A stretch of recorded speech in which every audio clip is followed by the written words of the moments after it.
یہ جو آپ نے بات کہی ہے کہ پوری امت مسلمہ اس وقت سوئی بھی ہے اور غزہ لہو لہان ہے اور کربلا ثانی ہو گیا ہے، اور مسلم اقوام اور ان کے یہ جو لیڈر ہیں ان کی افواج یہ کیوں آگے بڑھ کے اس کا دفاع نہیں کرتی، اس بارے میں ہم لوگ کیوں بات نہیں کر رہے، اور کتنی بے حسی ہے اور کتنی کربناک اور المناک صورتحال ہے۔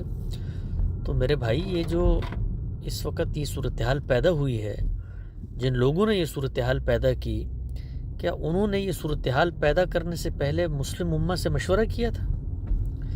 یعنی حماس نے جس وقت یہ حملہ کیا ہے اسرائیل کے اوپر، تو اس سے پہلے انہوں نے یہ کہا تھا کہ OIC کا اجلاس بلائیں، ہم اپنا یہاں پر مشورہ کرنا چاہتے ہیں، ان کو بتانا چاہتے ہیں کہ ہمارے پاس اتنی طاقت ہے، قوت ہے، قدرت ہے، صلاحیت ہے کہ ہم ایک ملک پر حملہ کر کے اس کو تہوبالا کر دیں گے۔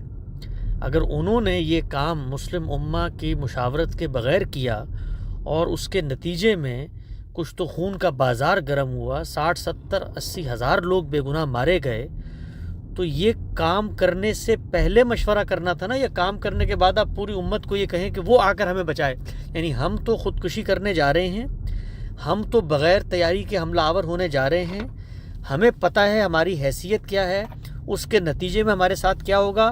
ہم ایک آگ لگا رہے ہیں، پوری امت مسلمہ ہم سے آ کر مدد کا، تائید کا، نصرت کا وعدہ کرے، اس لیے کہ ہم نے یہ فیصلہ کر لیا۔ تو سوال آپ سے میرا یہ ہے کہ کیا انہوں نے اس فیصلے سے پہلے امت مسلمہ کو اعتماد میں لیا تھا؟ اچھا، جس امت مسلمہ سے اس وقت آپ تقاضا کر رہے ہیں وہ امت مسلمہ اٹھے اور اٹھ کر ان ملکوں پر حملہ آور ہو جائے، تو آپ کے خیال میں وہ امت مسلمہ اتنی بیوقوف ہے، اتنی احمق ہے کہ ان کو اپنی حیثیت کا، اپنی قدرت کا، اپنی طاقت کا، اپنی صلاحیت کا اندازہ نہیں ہے؟ یعنی ان 57 ممالک کے اندر 4 ملک بھی ایسے نہیں ہیں جن کے پاس باقاعدہ ایئر فورس ہو۔ ان ملکوں کے اندر بھی جو افواج موجود ہیں، سب سے مضبوط پاکستان کی فوج ہے۔ وہ فوج پچھلے 70 سال میں اپنی فوجی طاقت کے بل پہ کشمیر کو تو آزاد کروا نہیں سکی۔ وہ فوج اپنے داخلی مسائل میں بلوچستان کے اندر گھری ہوئی ہے، دوسری طرف 2000 کلومیٹر کی سرحد ہے، وہاں سے اپنا تحفظ کر رہی ہے۔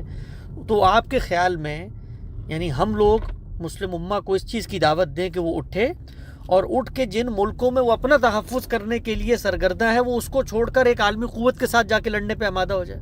یعنی گویا آپ کا خیال یہ ہے کہ جو کچھ غزہ میں ہوا ہے وہی کچھ کرنے کے لیے ہم اپنے ملکوں کو پیش کر دیں، ہزاروں لاکھوں جانوں کو اس طرح سے لوگوں کے آگے ڈال دیں مرنے کے لیے؟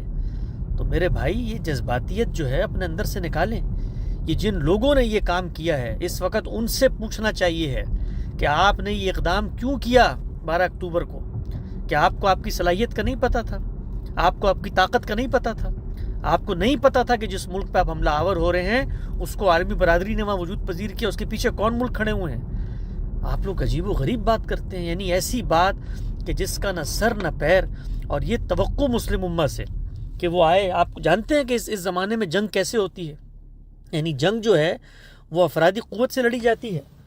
جس مسلم امہ کو آپ یہ دعوت دے رہے ہیں کہ وہ اٹھے اور تمام اسلامی ممالک کی فوج جو ہے، سعودی عرب کے اندر وہ 30 کے قریب ملکوں کے فوج کا کنسورشیم بنایا انہوں نے کچھ عرصہ پہلے، جس میں ہمارے ملک کے ایک جنرل کو اس کا سربراہ بنایا۔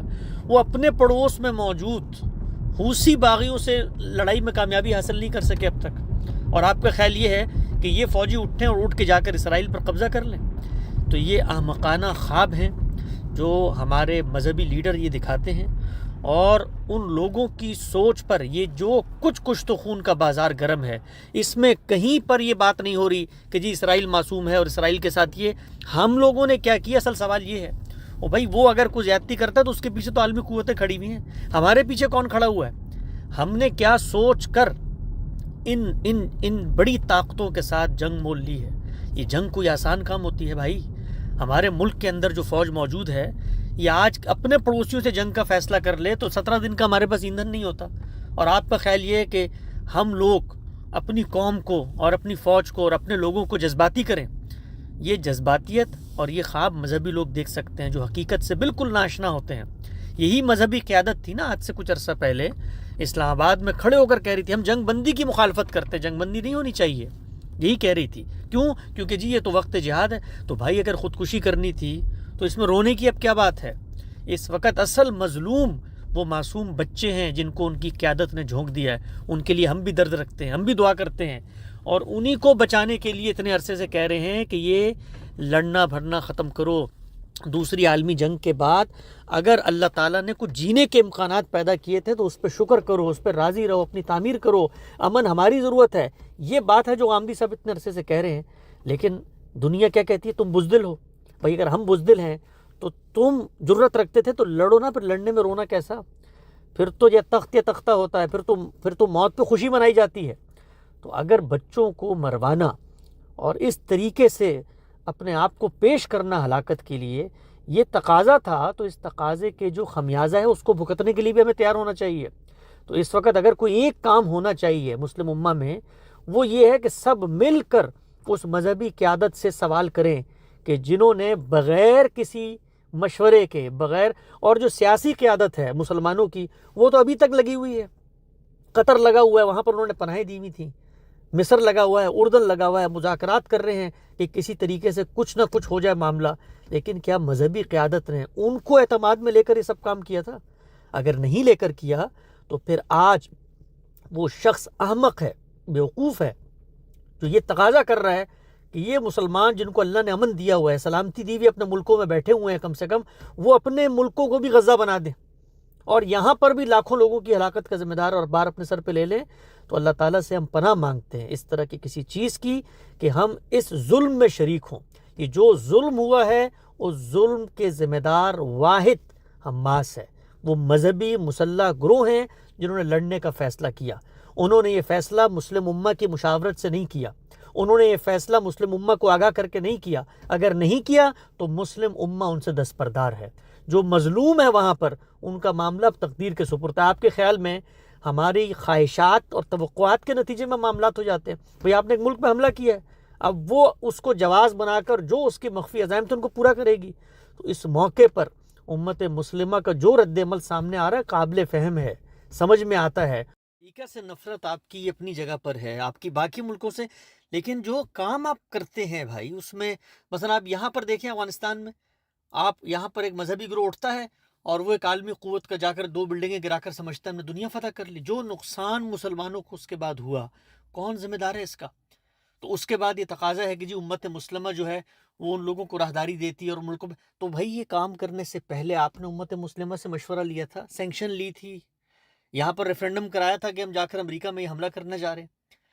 تو یہ سب کی سب چیزیں مسلمانوں کو اس طرف دھکیل رہی ہیں کہ جس کا نتیجہ ان کی نسلیں بھگتیں گی۔